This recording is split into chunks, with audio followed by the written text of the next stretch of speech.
إن الحمد لله نحمده ونستعينه ونستغفره ونؤمن به ونتوكل عليه ونعوذ بالله من شرور أنفسنا ومن سيئات أعمالنا.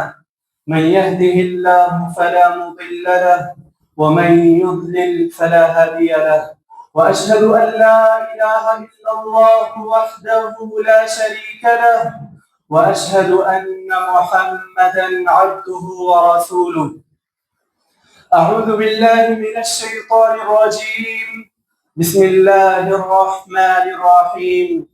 يا أيها الذين آمنوا اتقوا الله حق تقاته ولا تموتن إلا وأنتم مسلمون.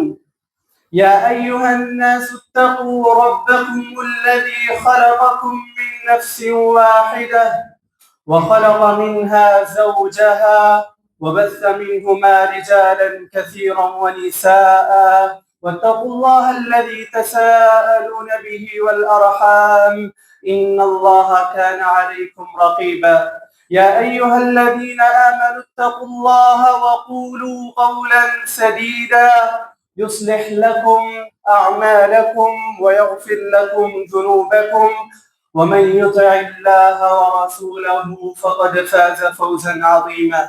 أما بعد، فإن خير الحديث كتاب الله، وخير الهدي هدي محمد صلى الله عليه وسلم، وشر الأمور محدثاتها، وكل محدثة بدعة، وكل بدعة ضلالة، وكل ضلالة في النار. فأعوذ بالله من الشيطان الرجيم. بسم الله الرحمن الرحيم. يوم نقول لجهنم هل امتلأت وتقول هل من مزيد، وأزلفت الجنة للمتقين غير بعيد، هذا ما توعدون لكل أواب حفيظ. من خشي الرحمن بالغيب وجاء بقلب منيب ادخلوها بسلام، ذلك يوم الخلود، لهم ما يشاءون فيها ولدينا مزيد. وكم أهلكنا قبلهم من قرن هم أشد منهم بطشا فنقبوا في البلاد هل من محيص. إن في ذلك لذكرى لمن كان له قلب أو ألقى السمع وهو شهيد. ولقد خلقنا السماوات والأرض وما بينهما في 6 أيام وما مسنا من لغوب. فاصبر على ما يقولون وسبح بحمد ربك قبل طلوع الشمس وقبل الغروب، ومن الليل فسبحه وأدبار السجود. واستمع يوم ينادي المناد من مكان قريب، يوم يسمعون الصيحة بالحق، ذلك يوم الخروج. إنا نحن نحيي ونميت وإلينا المصير. يوم تشقق الأرض عنهم سراعا، ذلك حشر علينا يسير. نحن أعلم بما يقولون وما أنت عليهم بجبار، فذكر بالقرآن من يخاف وعيد. قال الله تبارك وتعالى في القرآن المجيد: يوم لا ينفع مال ولا بنون إلا من أتى الله بقلب سليم. وقال أيضا: قد أفلح من زكاها وقد خاب من دساها. تمام قسم کی تعریف و توصیف، بڑائی، بزرگی، کبریائی، عز و شان، جاہ و جلال اسی اللہ وحدہ لا شریک لہ کے لیے لائق و زیبا ہے کہ جس نے ہم تمام کو توحید کی اس عظیم دولت سے مالا مال فرمایا۔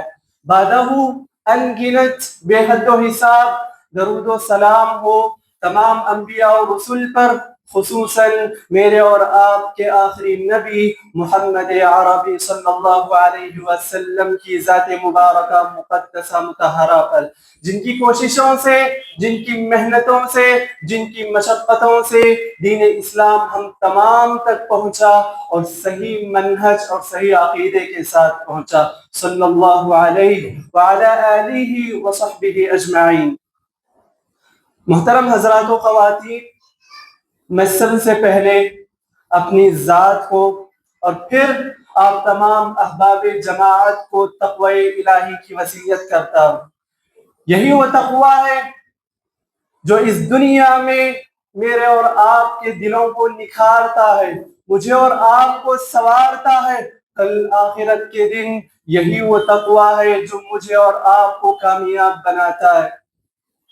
آج خطبہ جمعہ کے اس موقع پر میں جس عنوان پر گفتگو کرنے جا رہا ہوں وہ ہے دل کی صفائی اصل کامیابی۔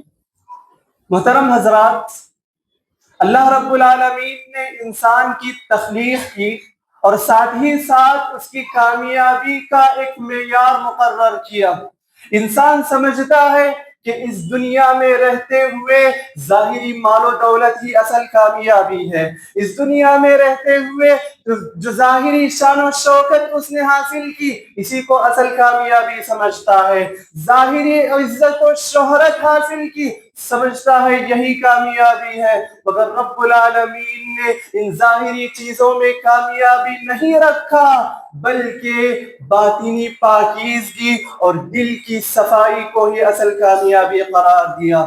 اللہ رب العالمین نے کہا قد افلح من زکاہا، یقیناً وہ شخص کامیاب ہو گیا، وہ شخص کامران ہو گیا جس نے اپنے دل کا تزکیہ کیا، جس نے اپنے دل کی صفائی کی۔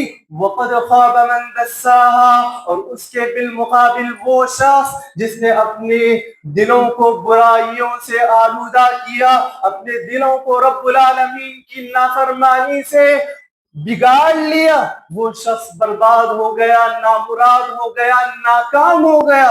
اللہ اکبر! اللہ رب العالمین نے اصل کامیابی اگر کسی چیز میں رکھی یہ ہمارا دل ہے، اور دل بھی اس وقت کامیاب ہوگا جب یہ دل صاف و شفاف ہوگا۔ قرآن مجید کے اندر اللہ رب العالمین نے کہا یوم لا ينفع مال ولا بنون، اس بات پر یہاں موجود ہر شخص ایمان رکھتا ہے، ہر شخص اس بات پر یقین رکھتا ہے کہ ایک دن ایسا آنے والا ہے جہاں یہ دنیا کی کوئی چیز کام آنے والی نہیں، ایک دن ایسا آنے والا ہے جہاں اس دنیا میں کمائی ہوئی دولت کام نہیں آئے گی، ایک دن ایسا آنے والا ہے محنت و مشقت سے پالی ہوئی اولاد ہمارے نفع اور فائدے کے کام نہیں آئے گی۔ اللہ نے کہا یوم لا ينفع مال ولا بنون، اس دن کل روز قیامت کے دن، کل روز قیامت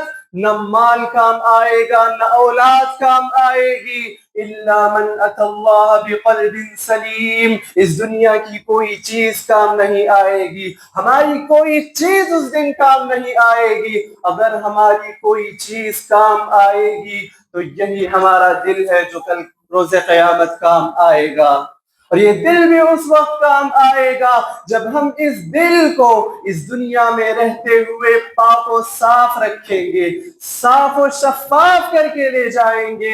الا من اتى اللہ بقلب سلیم، جو شخص اپنے ساتھ قلب سلیم کو لے کر آئے، پاک و شفاف دل کو لے کر آئے، تو اسی کے لیے اس دن نفع ہوگا، اسی کے لیے اس دن فائدہ ہوگا۔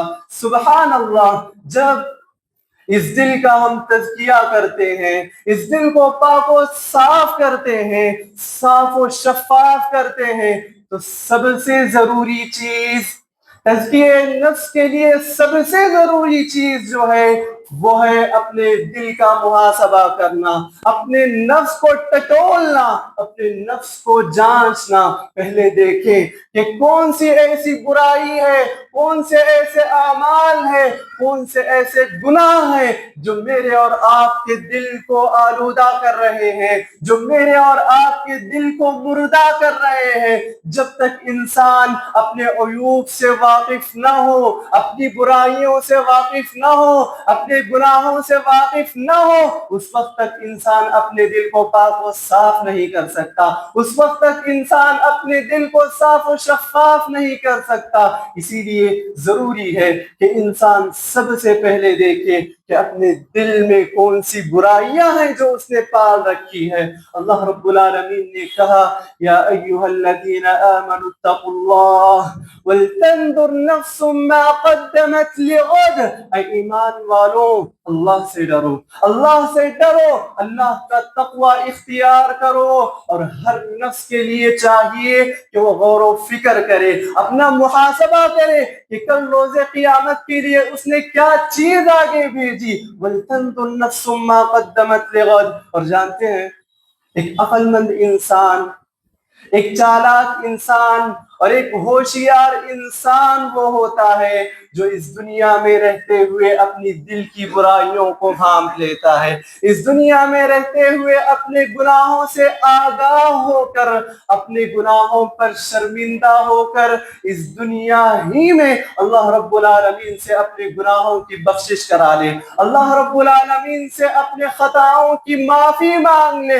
سبحان اللہ، پیارے نبی صلی اللہ علیہ وسلم نے کہا، راوی حدیث حضرت شداد بن اوس رضی اللہ عنہ ہے، پیارے نبی صلی اللہ علیہ وسلم کہتے ہیں الکیس من دان نفسہ وعمل لما بعد اليوم، عقل مند انسان وہ ہے، چالاک انسان وہ ہے، ہوشیار وہ ہے جو اس دنیا میں رہتے ہوئے اپنے دل کا محاسبہ کر لے، اپنے نفس کا محاسبہ کر لے، دیکھ لے کہ کون سی وہ چیز ہے جو اس کو کل روز قیامت برباد کر دے گی، کون سے ایسے اعمال ہیں جو کل روز قیامت اس کو ہلاکت میں ڈال دیں گے۔ دیکھے اور اپنے دل کو ان اعمال سے، ان برے اعمال کی گندگی سے پاک و صاف کرے اور ایسے اعمال میں پہل کرے اور ایسے کاموں میں آگے بڑھے جو کام اس کو موت کے بعد کی زندگی میں فائدہ دے، جو کام اس کو آخرت کے دن نفع دے۔ سبحان اللہ، پیارے نبی نے آگے فرمایا والعاجز، اور بیوقوف وہ ہے، عقل کا اندھا وہ ہے من اتبع نفسہ ہواہا، جو اپنے نفس کو اپنے کنٹرول میں کرنے کے بجائے، اپنے نفس کو اپنے قابو میں کرنے کے بجائے خود نفس کے قابو میں آ جاتا ہے، خود نفس کے کنٹرول میں آ جاتا ہے، وہی کرتا ہے جو اس کا نفس اسے کرنے کی تاکید کرتا ہے، وہی کرتا ہے جو اس کا نفس سے کرتا ہے۔ اللہ اکبر، ایسے آدمی کے بارے میں پیارے نبی صلی اللہ علیہ وسلم کہتے ہیں عقل کا اندھا ہے وہ شخص، عقل کا اندھا ہے وہ شخص جو اس دنیا میں رہتے ہوئے اپنا دل کا محاسبہ نہیں کیا اور اپنی دلوں کے اندر جو برے اعمال کی گندگی تھی اس کو باقی رکھ کر اور شہوات اور نفسانی خواہشات میں ملوث ہو کر اللہ رب العالمین کی نافرمانی کرنے پر مجبور ہو رہا ہو، اور یہ شخص امیدیں باندھتا ہے، اللہ سے تمنا کرتا ہے کہ اللہ رب العالمین مجھے معاف کر دے گا، اللہ رب العالمین مجھے جنت میں داخلہ دے دے گا۔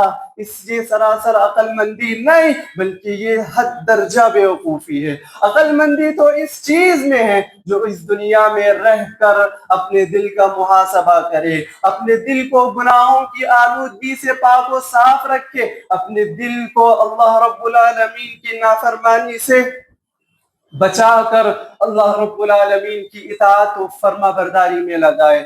سبحان اللہ، جب بات دلوں کی صفائی کی آئے، جب بات دلوں کو صاف کرنے کی آئے تو سوال یہ پیدا ہوتا ہے کن چیزوں سے ہم اپنے دلوں کو پاک و صاف رکھیں، کن چیزوں سے ہم اپنے دلوں کو صاف و شفاف رکھیں۔ عموماً ہمارے ذہن و دماغ میں یہی خیال ہوتا ہے کہ سچا اور پکا دل، صاف و شفاف دل وہ ہے جس دل میں برے خیالات نہ آئے، جس دل میں برائی نہ پنپے، جس دل میں دوسروں کے لیے برا خیال نہ آئے، دوسروں کے لیے برائی جو دل نہ سوچتا ہو، وہی دل صاف و شفاف دل ہے۔ تزکیہ نفس کا مفہوم اتنا ہلکا نہیں، تزکیہ نفس کا مفہوم اتنا معمولی نہیں، ہاں یہ بھی تزکیہ نفس کا ایک حصہ ہے، مگر اکثر مفسرین نے قلب سلیم سے، صاف و شفاف دل سے مراد جو لیے ہیں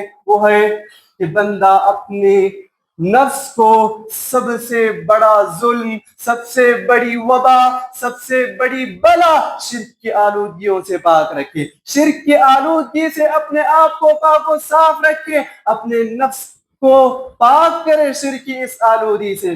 سبحان اللہ، شریعت اسلامیہ نے مجھے اور آپ کو جن چیزوں سے اپنے دلوں کو صاف رکھنے اور صاف کرنے کی تعلیم دی، اس میں سب سے پہلی اور سب سے بڑی چیز یہی شرک ہے۔ جب تک بندہ شرک سے اپنے دل کو پاک و صاف نہیں کرتا، اس وقت تک آپ کے اعمال قبول نہیں ہوں گے۔ جب تک ہمارے دلوں سے شرک کی گندگی ختم نہیں ہوگی، اس وقت تک ہمارے اعمال قبول نہیں ہوں گے۔ زندگی بھر آپ عبادت کر لیں اس شرک کے ساتھ، زندگی بھر آپ اللہ رب العالمین کی بندگی کر لیں اس شرک کو اپنے دل میں بسائے ہوئے، ساری زندگی کی عبادت بیکار ہوگی۔ اپنی زندگی میں کمائی ہوئی ساری دولت اللہ رب العالمین کی راہ میں خرچ کر دیں، کوئی فائدہ نہیں۔ جب تک توحید نہیں تب تک کچھ بھی نہیں۔ اللہ اکبر۔ جب آپ پیارے نبی صلی اللہ علیہ وسلم کی زندگی کا مطالعہ کریں گے تو کفار قریش میں سے ایک نمایاں نام عاص بن وائل کا آپ پائیں گے۔ یہ شخص کافر تھا اور مشہور صحابی حضرت عمرو بن العاص رضی اللہ عنہ کے والد تھے۔ انہوں نے دور جاہلیت میں 100 اونٹوں کو ذبح کرنے کی نظر مانی تھی۔ اپنی نظر کو پوری کرنے سے پہلے ہی وفات پا گئے اور حالت کفر میں وفات پائے۔ حضرت عمرو بن العاص رضی اللہ عنہ کے ایک بھائی تھے ہشام بن العاص، انہوں نے جو ان کے والد 100 اونٹوں کی نظر مانی تھی اس کو سامنے رکھتے ہوئے 50 اونٹوں کو ذبح کر دیا اور بقیہ 50 اونٹ باقی رہ گئے۔ حضرت عمرو بن العاص رضی اللہ عنہ کے دل میں خیال آیا، ان کو ارادہ ہوا کہ والد نے جو نظر مانی تھی 100 اونٹوں کی، اس میں سے 50 اونٹ تو بھائی نے قربان کر دیے اور بقیہ 50 میں کروں گا۔ گئے اللہ کے نبی کے پاس، پوچھا کہ اللہ کے نبی صلی اللہ علیہ وسلم، والد عاص بن وائل 100 اونٹوں کی نظر مانے تھے دور جاہلیت میں، 50 اونٹوں کو قربان کر دیا میرے بھائی ہشام نے، بقیہ 50 میں قربان کرنا چاہتا ہوں۔ پیارے نبی صلی اللہ علیہ وسلم نے بڑی پیاری بات کہی، کہا فَلَمَّا أَبُوكَ فَلَوْ أَقَرَّ بِالتَّوْحِيدِ فَصُمْتَ وَتَصَدَّقْتَ نَفَعَهُ ذَلِكَ۔ کہے تمہارے باپ، اگر تمہارے باپ اپنی زندگی میں توحید کا اقرار کر لیے ہوتے، توحید کا اقرار کر لیے ہوتے، اس کے بعد تم اگر روزے رکھتے، ان کے حق میں صدقات و خیرات کرتے، ان کے حق میں تم اچھے اچھے کام کرتے، توحید کے اقرار کے بعد ان کو نفع پہنچتا، ان کو فائدہ پہنچتا۔ اللہ اکبر۔ جب تک ہم اس دل کو شرک کی آلودگی سے پاک و صاف نہیں کریں گے، زندگی بھر کمائی ہوئی پونجی تو دور کی بات، ساری دنیا کی دولت اللہ رب العالمین کی راہ میں خرچ کر لیں، اللہ رب العالمین قبول نہیں کرے گا، اللہ رب العالمین نفع نہیں دے گا، اللہ رب العالمین شرک کو معاف نہیں کرے گا۔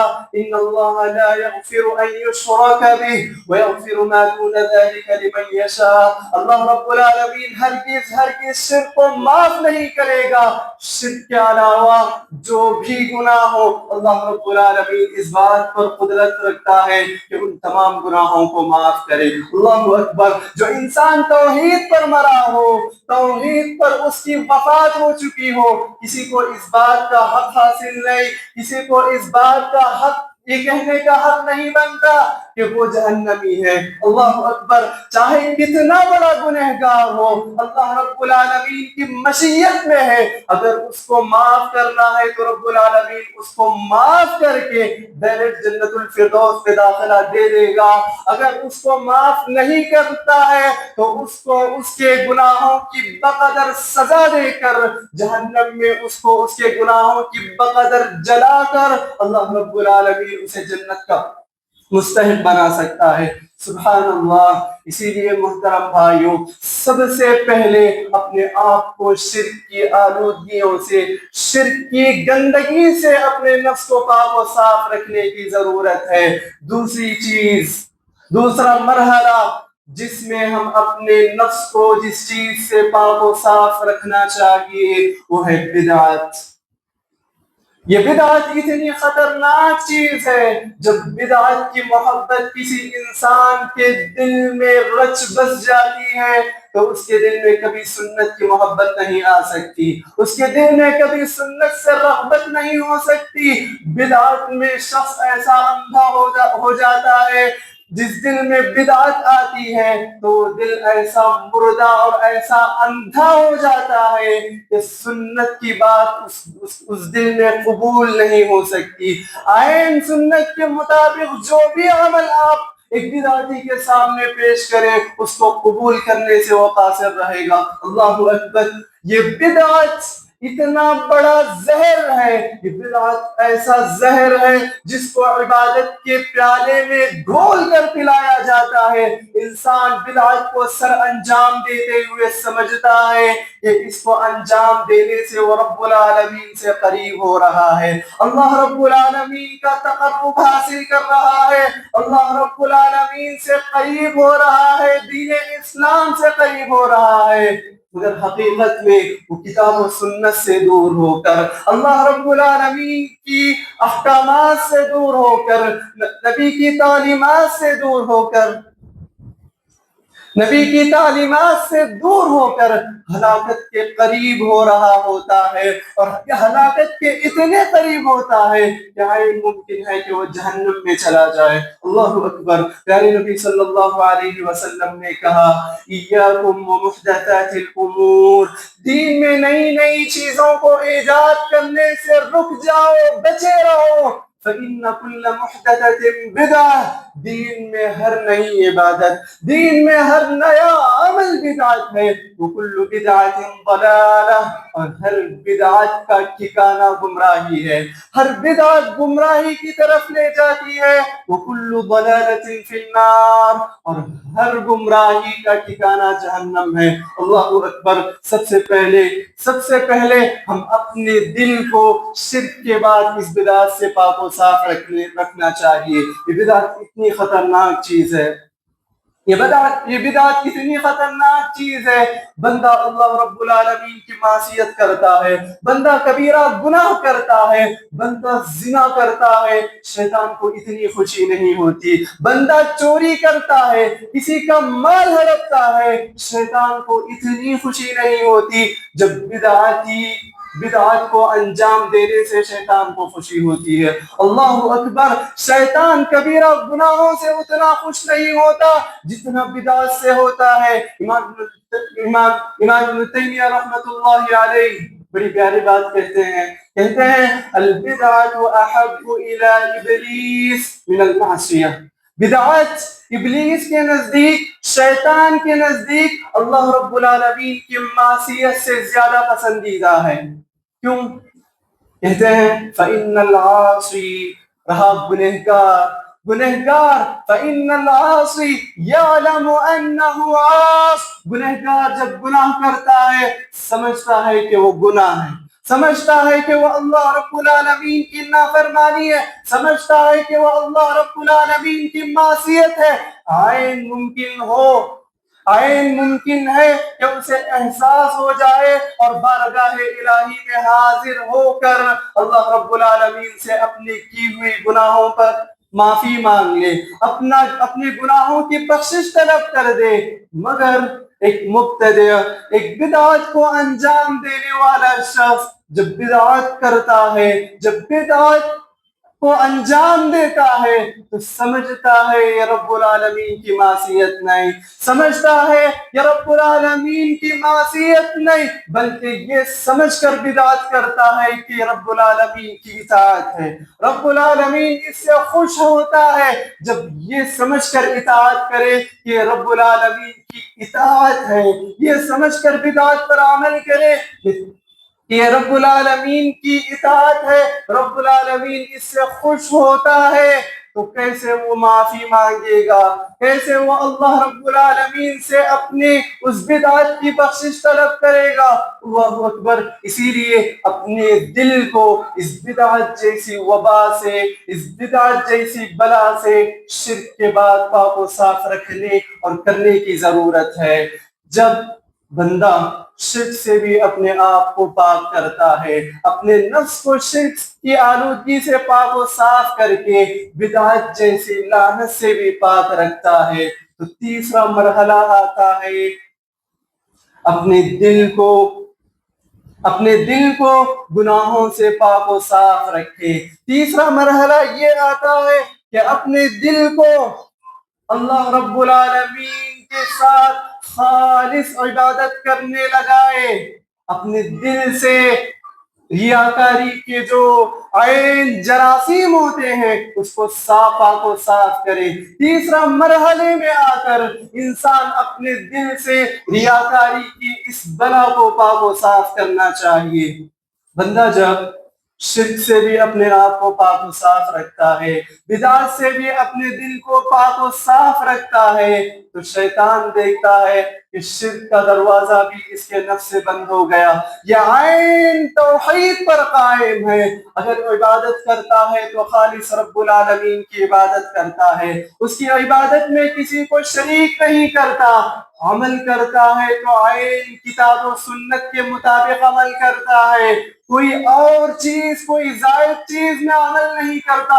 شیطان سوچتا ہے شرک سے بھی یہ بچ گیا، بدعت سے بھی یہ بچ گیا، جو اعمال کر رہا ہے ریاکاری کے ذریعے میں اس کے سارے اعمال کو برباد کر دوں گا۔ اللہ اکبر۔ ریاکاری ایسا بڑا مرض ہے جس دل میں آ جائے وہ دل اللہ رب العالمین کے لیے خالص عبادت کرنے سے قاصر رہتا ہے۔ وہ دل اللہ رب العالمین کے جو عبادت کرتا ہے بندہ اللہ رب العالمین کی اور اخلاص کے ساتھ کرتا ہے، اس اخلاص کے فقدان میں ریاکاری کا سب سے بڑا ہاتھ ہے۔ جس عبادت میں ریاکاری آ جائے، جس عبادت میں اخلاص ختم ہو جائے اور عبادت بندہ کرے تو لوگوں کو دکھانے کے لیے، عبادت بندہ کرے تو کسی کو خوش کرنے کے لیے، یہ عبادت نہیں رہتی۔ جو بندہ عمل کر رہا ہے اس عمل میں اگر ریاکاری آ جائے تو وہ عمل صالح نہیں رہ سکتا۔ جو عبادت، جو اعمال مجھے اور آپ کو کل آخرت میں نجات دلا سکتے تھے، وہی اعمال اس ریاکاری کی وجہ سے ہمارے نجات میں رکاوٹ بن سکتے ہیں۔ اللہ اکبر۔ اللہ نے کہا فویل للمصلین، بربادی ہے، تباہی ہے، ویل ہے ان نمازیوں کے لیے، الذین هم عن صلاتهم ساہون الذین هم یراؤون، جو نمازی نماز پڑھتے ہیں تو لوگوں کو دکھانے کے لیے پڑھتے ہیں، جو نمازی نماز پڑھتے ہیں تو ان کے دلوں میں اخلاص نہیں ہوتا، وہ خالص اللہ رب العالمین کی عبادت نہیں کر رہے ہوتے۔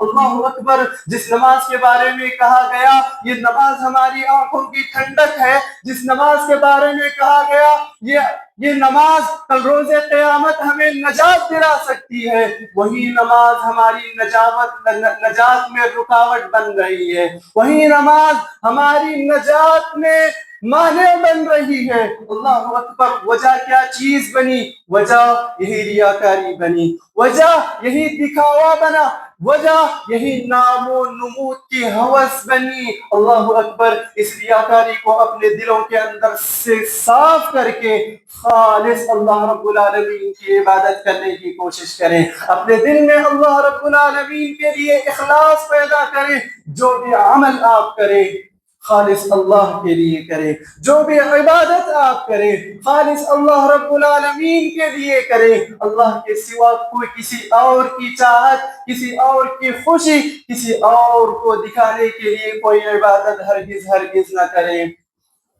ریاکاری کے بعد چوتھا مرحلہ آتا ہے جس سے مجھے اور آپ کو اپنے نفس کو پاک و صاف کرنا ہے، وہ ہے گناہوں کی محبت۔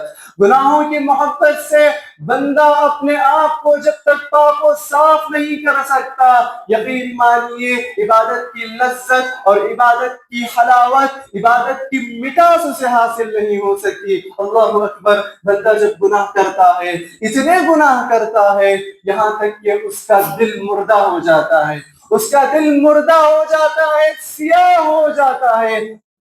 امام ابن المبارک رحمت اللہ علیہ بڑی پیاری بات کہتے ہیں، بڑی پیاری بات اپنے شعر میں کہتے ہیں رأیت الذنوب تمیت القلوب، رأیت الذنوب تمیت القلوب قد یورث الذل ادمانها۔ میں نے گناہوں کو دیکھا، میں نے گناہوں میں دیکھا کہ گناہ انسانی دلوں کو مردہ کر دیتے ہیں۔ قد یورث الذل ادمانها، گناہ بندہ جب گناہ کرتا ہے اور کثرت سے گناہ کرتا ہے تو بندہ لوگوں کے سامنے اور اللہ رب العالمین کے سامنے ذلیل و رسوا ہو کر رہ جاتا ہے، ذلیل و رسوا ہو کر رہ جاتا ہے۔ وَتَرْكُ الذُّنُوبَ حیات القلوب، گناہوں کو چھوڑنے میں ہی، گناہوں سے باز رہنے میں ہی، گناہوں کو چھوڑ کر گناہوں سے باز رہنے ہی میں دل کی زندگی ہے، دل دوبارہ زندہ ہوتے ہیں۔ وَتَرْكُ الذُّنُوبَ حَيَاةُ الْقُلُوبِ وَخَيْرٌ لِنَفْسِكَ عِصْيَانُهَا، تمہارے نفس کے لیے، تمہارے دل کے لیے خیر اسی میں ہے، بھلائی اسی میں ہے، بہتری اسی میں ہے کہ تم اپنے نفس کی اطاعت نہ کرو، تم اپنے نفس کا ایک نہ مانو۔ نفس ورغلائے اللہ رب العالمین کی نافرمانی کرنے پر اپنے دل کو دباؤ، اپنے نفس کو دباؤ اور اللہ رب العالمین کی معصیت سے دور ہو کر اللہ رب العالمین کی اطاعت و فرما برداری میں لگ جاؤ۔ سبحان اللہ۔ شریعت اسلامیہ نے ہمارے اس گناہوں سے آلودہ دل جب مردہ ہو جاتے ہیں، جب سیاہ ہو جاتے ہیں، اس مردہ دلوں کو دوبارہ زندہ کرنے کے لیے، اس سیاہ دل کو دوبارہ روشن کرنے کے لیے دو چیزیں عطا کی، دو چیزیں شریعت اسلامیہ نے ہمیں عطا کی، ایک ہے استغفار اور دوسرا حسنات۔ سبحان اللہ۔ بندہ جب گناہ کرتا ہے، کرتے رہتا ہے، اس قدر گناہ میں ملوث ہو جاتا ہے کہ بندے کا دل سیاہ اور کالا ہو جاتا ہے، اچھی بات قبول کرنے کی صلاحیت اس دل میں نہیں ہوتی۔ ایسے وقت بندہ جب اللہ رب العالمین کے پاس حاضر ہو کر، اللہ رب العالمین کے بارگاہ میں بیٹھ کر اپنے گناہوں پر شرمندہ ہو کر، اپنے گناہوں پر شرمسار ہو کر اللہ رب العالمین سے جو اپنے گناہوں کی بخشش طلب کرتا ہے، اللہ رب العالمین اس سیاہ دل کو دوبارہ روشن کرتا ہے۔ سبحان اللہ۔ اللہ نے کہا إِلَّا مَن تَابَ وَآمَنَ وَعَمِلَ عَمَلًا صَالِحًا فَأُولَٰئِكَ يُبَدِّلُ اللَّهُ سَيِّئَاتِهِمْ حَسَنَاتٍ، جو لوگ اپنے گناہوں کی بخشش اپنے رب سے مانگا کرتے ہیں، اپنے گناہوں کی معافی اپنے رب سے طلب کیا کرتے ہیں، اللہ رب العالمین انہیں معاف کر دیتا ہے اور وہ لوگ نیک عمل میں پہل کرتے جاتے ہیں۔ اللہ رب العالمین نہ صرف ان کو معاف کرے گا، فَأُولَٰئِكَ يُبَدِّلُ اللَّهُ سَيِّئَاتِهِمْ حَسَنَاتٍ، بلکہ ان کے گناہوں کو، ان کے سیئات کو حسنات سے بدلتا ہے۔ سبحان اللہ۔ ان کے گناہوں کو نیکیوں سے بدلتا ہے۔ اللہ اکبر۔ استغفار کرنے سے اللہ رب العالمین ہمارے گناہوں کو بھی نیکیوں سے بدلتا ہے۔ دوسری چیز جو حسنات ہمیں دی گئی ہمارے اس مردہ دلوں کو زندہ کرنے کے لیے، اللہ نے کہا ان الحسنات یذہبن السیئات، جب بندہ حسنات کرتا ہے، نیک اعمال بجا لاتا ہے، اس کے نیک عمل کرنے کی وجہ سے، اس کے حسنات کی وجہ سے اللہ رب العالمین اس کے گناہوں کو مٹا دیتا ہے۔ سبحان اللہ۔ کتنی بڑی فضیلت ہے، لہٰذا ہمیں نیک عمل میں پہل کرنی چاہیے، نیک کاموں میں سبقت لے جانا چاہیے۔ توبہ و استغفار سے یہ جو دل ہمارے مردہ ہو چکے تھے، یہ جو دل ہمارے سیاہ ہو چکے تھے، ان مردہ دلوں کو دوبارہ زندہ کرنا ہے، ان سیاہ دل کے اندر دوبارہ روشن کرنا ہے اس دل کو۔ اللہ رب العالمین نے 5-6 دن قبل ایک ایسے مہینے کو ہم رخصت کر کے آ رہے ہیں، اللہ نے اس مہینے سے ہمیں نوازا تھا جو مہینہ شہر الغفران تھا، جو مہینہ مغفرت کا مہینہ تھا، نیکیوں کا مہینہ تھا۔ یہ دونوں چیزیں اس مہینے میں داخل تھی، حسنات بھی داخل تھی، مغفرت بھی داخل تھی۔ اس چیز کا بھی اپنے دل سے محاسبہ کریں، اپنے آپ کا محاسبہ کریں۔ اللہ نے جو رمضان المبارک کے مہینے سے نوازا تھا، اس نعمت سے ہمیں نوازا تھا، ماہ مبارک کی ہم نے کس قدر، ماہ مبارک کی ہم نے کیسی قدر کی، ماہ مبارک میں ہم نے کتنی عبادتیں کی۔ کیا ہم نے ماہ مبارک کو پا کر جیسا اس میں عبادت کرنے کا حق ہے اس طرح ہم نے ماہ رمضان المبارک میں عبادت کیا یا نہیں؟ اپنے دلوں کا محاسبہ کر لیں، اپنے آپ کا جائزہ لیں۔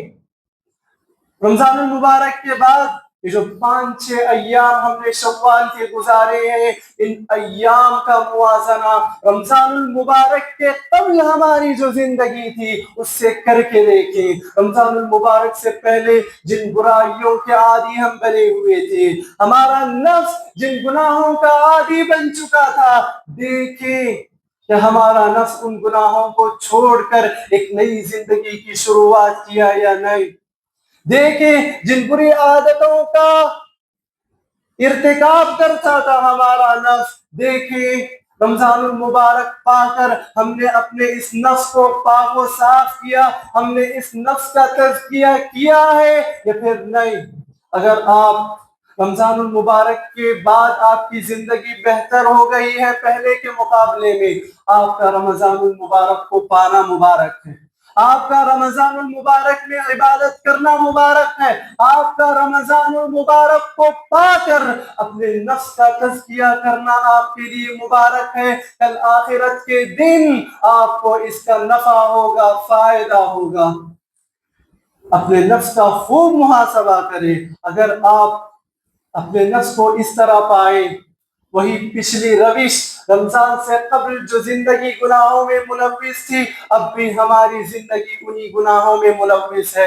رمضان المبارک سے قبل جن برائیوں میں ہمارا نفس ملوث تھا، رمضان المبارک کے بعد بھی ہمارا نفس انہی برائیوں کا شکار ہے۔ یقین مانیے آپ کا رمضان المبارک کو پانا کوئی فائدہ اور کوئی نفع نہیں دیا۔ آپ نے اپنے نفس کو بدلا نہیں، آپ نے اپنے گناہوں کی رب العالمین کے پاس بخشش نہ کرائی۔ پیارے نبی صلی اللہ علیہ وسلم نے کہا جو حضرت جبرائیل کی بد دعا ہے اس شخص پر جس نے ماہ رمضان المبارک کا مہینہ پایا اور پا کر اپنے گناہوں کی بخشش رب العالمین سے نہ کرایا۔ اللہ اکبر۔ اپنے نفس کا جائزہ لیں، اپنے نفس کا جائزہ لیں اور دوبارہ اپنے نفس کو پاک کریں، صاف کریں، اپنے نفس کا تزکیہ کریں اور ایک نئے سرے سے دین کے مطابق، شریعت اسلامیہ کے مطابق اپنی زندگی کو گزارنے کی کوشش کریں۔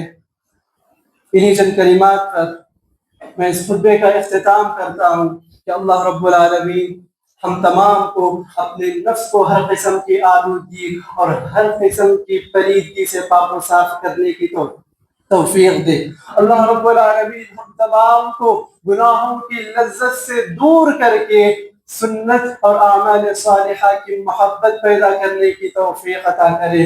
اللہ رب العالمین سے دعا ہے کہ اللہ رب العالمین ہمارے نفس کو ہر اس عمل کا عادی بنائے، ہر اس کام کا عادی بنائے جس کام کی وجہ سے، جس عمل کی وجہ سے کل روز قیامت میں ہمیں نفع ہوگا، کل روز قیامت میں ہمیں فائدہ حاصل ہوگا، اور ہر اس عمل سے بچائے اور ہر اس عمل سے دور رکھے جس عمل کی کرنے کی وجہ سے کل ہمیں روز قیامت شرمندگی اور رسوائی کا سامنا کرنا پڑے گا۔ اللہم آمین۔ ایک ضروری اعلان ہے، آپ تمام جانتے ہیں کہ آپ کا یہ شہر دھارواڑ کے اندر ایک ایسا واحد ادارہ ہے جہاں پر لڑکیوں کے سلسلے میں دینی تعلیم کے حوالے سے بہت بڑا کام ہو رہا ہے۔ دین کی شریعت کے آئین مطابق یہاں دین اسلام کی تعلیمات سے روشناس کرایا جاتا ہے۔ اس ادارے کے داخلات شروع ہو گئے ہیں۔ اس ادارے کے داخلے کا سلسلہ شروع ہو گیا ہے۔